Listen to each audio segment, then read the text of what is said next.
Jen, is there anyone that you know that has actually been through sexual abuse and trauma? And what was that journey like? Can you tell us your story? Yes, absolutely. I myself was a victim of sexual abuse when I was 3 years old. I was actually sexually abused by my mother's boyfriend. And so I didn't say anything because I didn't really know that it was wrong at the time. And I just knew that, like, I probably shouldn't scream. I probably shouldn't do anything and kind of just go along with it because he was just there. And it was just him and I didn't know what he was going to do to me. So I also didn't want to tell my mom when she got home because I didn't know if it was wrong or right. And then I didn't want her to be mad at me if I did something wrong. And so it was just something that I pretty much held on to until I was probably about 18 or 19. And then I had this memory that this happened to me.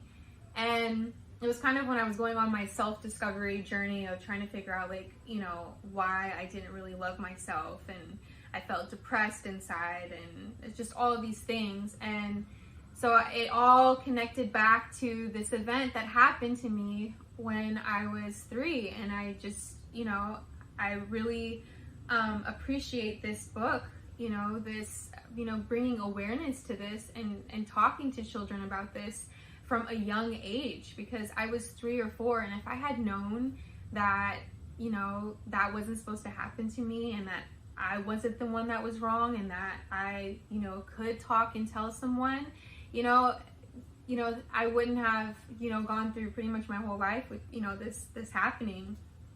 And so that's been my experience. I have an 11-year-old daughter. Her name is Isabella. And because this happened to me, I was always, I was really, really adamant about talking to her about her body from a baby. This is your body. Nobody touches your body. Making sure that she knew that there were boundaries. And I think some people thought, my mom thought it was a little excessive, a little, too much to be talking about at an early age. But I knew because of my experience that it wasn't, because you don't know, usually, sexual abuse, it happens with someone you trust. It happens with someone who has access to your kids. So I wanted to make sure that she knew, what was wrong and what was right. So, she loved school. She was 5 years old. She, just started going to pre-K. So she, loved going to school every day. And then I noticed that she was really sad for a couple of days. And I kept asking her Bella, what's wrong? She was like, I don't want to go to school. And I was like, why don't you want to go to school? And she was like, I just don't, I don't want to go. And so I was like, there's something more to that, because I know, she loves school. So I kept asking her, why don't you want to go to school? Is something happening to you there? And then she just blew up and she said, Mommy, this boy is touching me down here and I don't like it. And, I was livid, but, I was so thankful that I noticed there was a sign, right?